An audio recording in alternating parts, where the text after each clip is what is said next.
我爸卖的美容针88万一支，可买的人却络绎不绝，因为再深的皱纹只要用上一支美容针，皮肤就能重回少女状态。但每个人每年只能打3针，多打1针都会让人生不如死。今天老顾客张姐又找上了门，老板，不管怎么样，你今天都得再买我1支美容针。可张姐今年早就用超过3支了。你今年到底用了几支美容针？肯定不止3支吧，要不然脸上怎么会溃烂？张姐脸色一白，扑通一声跪在了地上。我的确找人替我又买了2支，看在我是老顾客的份上，求你再卖我1支吧。如果你不帮我的话，我老公会跟我离婚的。关我屁事！你已经坏了规矩，赶紧给我滚出去！林守成，你见死不救还有没有良心啊？别以为我不知道你的秘密，你在外面女人无数，每和他们约会一次就多1支美容针。还有关于你儿子的事，你应该没告诉他吧？当年你做的那些肮脏事，如果不是我替你摆平，你早就进去了。别再说了，让我闭嘴也可以，只要你把美容针卖我，这次我出100万。父亲眉头拧成了疙瘩，始终一言不发。他回绝张毅并不是心狠，而是在救他的命。因为我家的美容针有副作用，过量使用会要了人命。曾经就有个女富婆通过代购的方式购入了10多支美容针，注射在身体的各个部位。一开始效果确实非常惊艳，可1年后，她竟突然当街暴毙，全身化作一滩脓水。张姐，你也知道，美容针1个月就产出10支，现在已经没货了。那你再想办法弄1支啊！实在不行的话，你现在就出去找个女人，不管用什么办法，弄1支给我就行。老爸见他口无遮拦，脸色瞬间阴沉下来。对了，我想起来了，家里确实还剩1支。张姐一听，脸色立马堆起笑容。可我却知道老爸在撒谎，那美容针3天才能产出1支，早就被抢购一空了，怎么可能无缘无故多出1支？太好了，快点拿给我！现在不行，因为你带的钱不够，我要200万，明天来取。张姐听完点了点头，临走前她将一个玉镯塞到我手里。小强，拿着吧，你也是个可怜孩子。我听得云里雾里。张姐怜悯地看着我，伸手轻轻摸了摸我的头，然后转身离开了。老爸，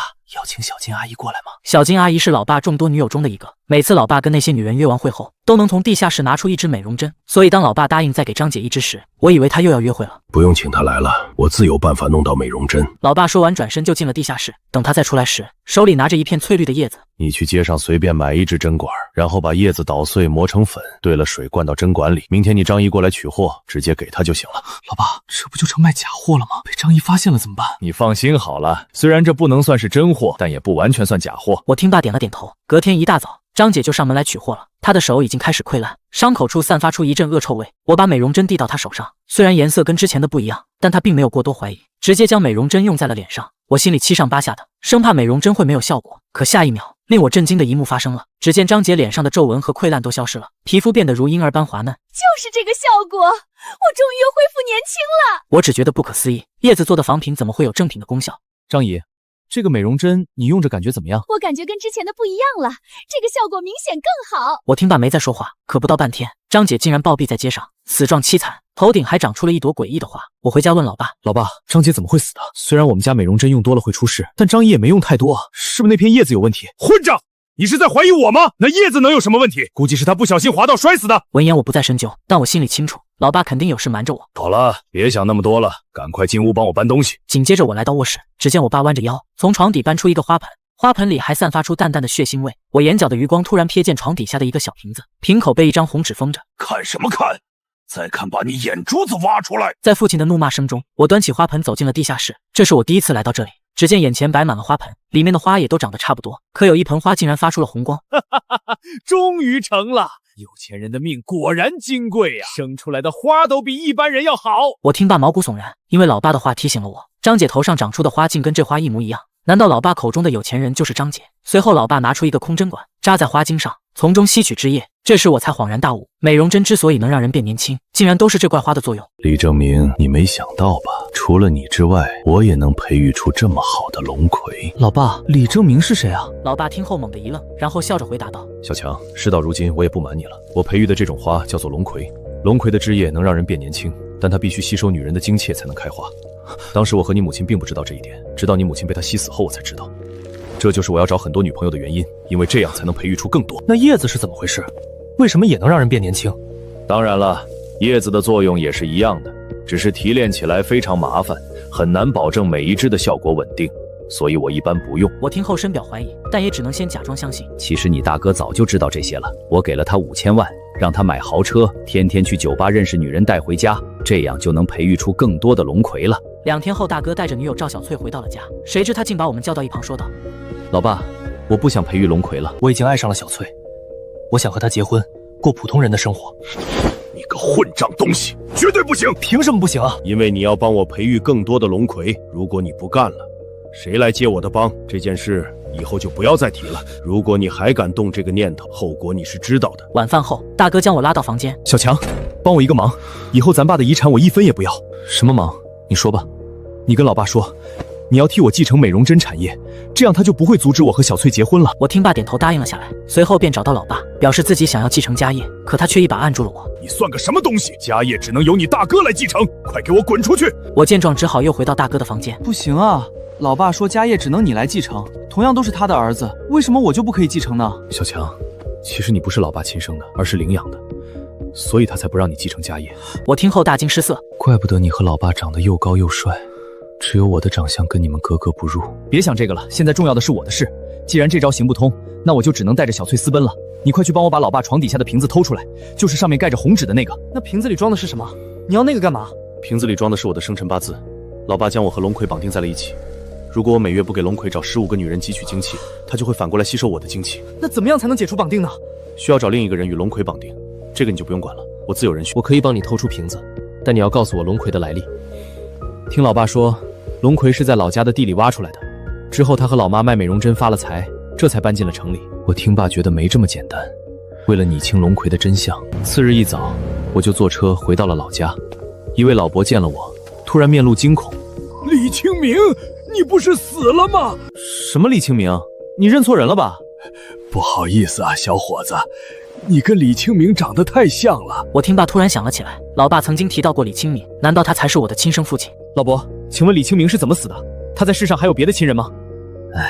李清明是在23年前意外淹死的，他老婆在他死的前1年就已经去世了，只留下了一个2岁的儿子。那孩子今年应该25岁了，但现在不知所踪。我听爸恍然大悟，我今年刚好25岁，看来他是我的亲生父亲没错。是啊，孩子，你跟你父亲长得简直一模一样。我家里有一件你父亲的遗物，你现在就跟我回去拿吧。随后我和老伯来到他家，并拿到了父亲生前写的日记。1月4号，星期六，今天是老婆去世的第3天。我知道，都是因为那朵不祥之花，是他害死了我老婆。12月8号，星期一，林守成今天想高价买走她，但被我拒绝了。这不是存心想害我吗？肯定又是因为那朵花。我过几天就搬去城里住，让他彻底断了这个念头。日记到这里戛然而止，我也终于知道了真相，肯定是林守成害死了我父亲，然后把他伪装成溺亡的假象，为的就是得到龙葵。想到这里，我立刻回到了家。小强，你死哪儿去了？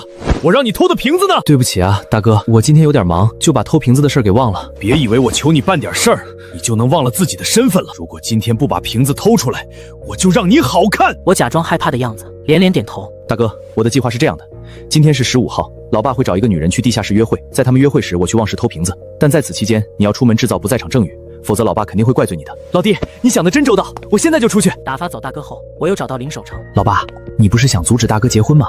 我有个好主意，大哥被那个赵小翠迷了心窍，你只要给他800万，然后让他跟你去地下室约会，让龙葵吸干他的精气，这样不就行了？是啊，我怎么没想到？就按照你说的办。随后老爸便给赵小翠转了800万，接着他们便去了地下室。我见状立刻打电话给大哥。大哥不好了，我看见老爸胁迫赵小翠去地下室了，你快点回来啊！什么？我马上回来。大哥是个恋爱脑，他得知赵小翠有危险，立刻拿着武器冲进了地下室，随后他们便厮打在了一起。10分钟后终于没了动静，跑下去一看，我靠，老爸，这是怎么回事？大哥和赵小翠怎么成拼图了？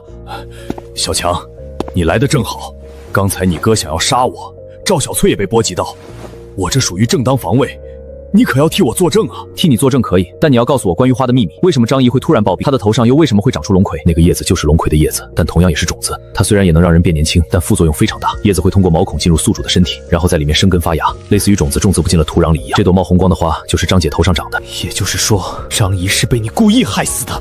没错，因为他知道我太多秘密，还敢用这些秘密威胁我，所以我才迫不得已出此下策。包括你害死我亲生父亲的秘密，对吗？什么？你是怎么知道的？若要人不知，除非己莫为。我亲爸的日记里写得清清楚楚，你约他去游泳，就是想害死他，夺走龙旗。哼，是又怎么样？那个蠢货守着这样的宝贝，却不知道充分利用。他死了，这龙口才能发挥它真正的价值。我养了你这么多年，让你衣食无忧。你难道要为了一个从没见过的私人来对付你的养父吗？养父，你养我不过是为了掩盖你的罪恶，顺便多个可以使唤的佣人。你害死了我的生父，又用这邪话害死了这么多人，包括张仪和我大哥。闭嘴！你懂什么？这是成功必须付出的代价。没有这龙葵，我们什么都不是。现在好了，你哥死了，只要你肯帮我，这偌大的家产以后都是我们父子俩的。就在林守诚试图蛊惑我时，地下室入口突然传来一声轻微的响动。林守诚脸色一变，厉声喝道：“谁在那里？”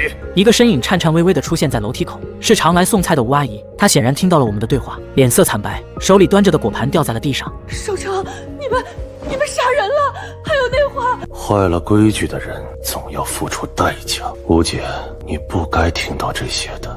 林守诚眼中凶光毕露，他猛地从口袋里掏出一支针剂，颜色和最后一次给张仪的一样，动作快如闪电，一下子就将针管扎进吴阿姨的脖子。吴阿姨惊恐的尖叫，随着针管内的液体迅速推入，她脖子的皮立刻开始发黑萎缩，仿佛正在吸食她的骨肉。救我！短短10几秒，吴阿姨的呼救声就微弱下去，她瘫倒在地，身体剧烈的抽搐着，整个身体都开始发黑溃烂。我看着这恐怖的景象，胃里一阵翻江倒海。林守诚却冷漠的看着，仿佛只是在处理一件垃圾。看到了吗？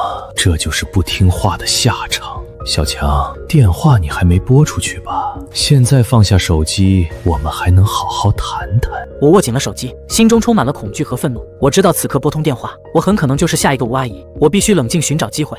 爸，你说的对，我们才是一家人。大哥死了，我是你唯一的继承人了。刚才是我太冲动。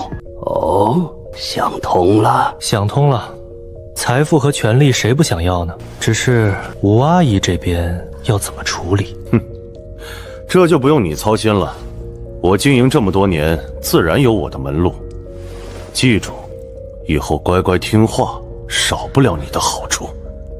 现在去把这里收拾干净。我强迫自己镇定下来，走上前去处理吴阿姨的尸体。林守诚见我顺从，警惕心稍减，转身去检查那株发着红光的龙葵。就在他背对我的那一刻，我眼角的余光瞥见了掉落在角落里那个原本藏在床下贴着红纸的小瓶子，一定是刚才打斗时从大哥或者林守诚身上掉出来的。我假装搬运吴阿姨，悄悄将那个小瓶子踩在脚下，趁着林守诚不注意，迅速捡起藏进了袖口，心脏在胸腔里狂跳。动作快点，磨蹭什么？好了吧，我把它挪到角落去。我一边应付着，一边大脑飞速运转。大哥说过，这瓶子里装的是他的生辰八字，是与龙葵绑定的媒介。那么，如果我能拿到林守诚的生辰八字，是否也能用类似的方法将他与龙葵绑定，甚至反制他？小强，搬完了吗？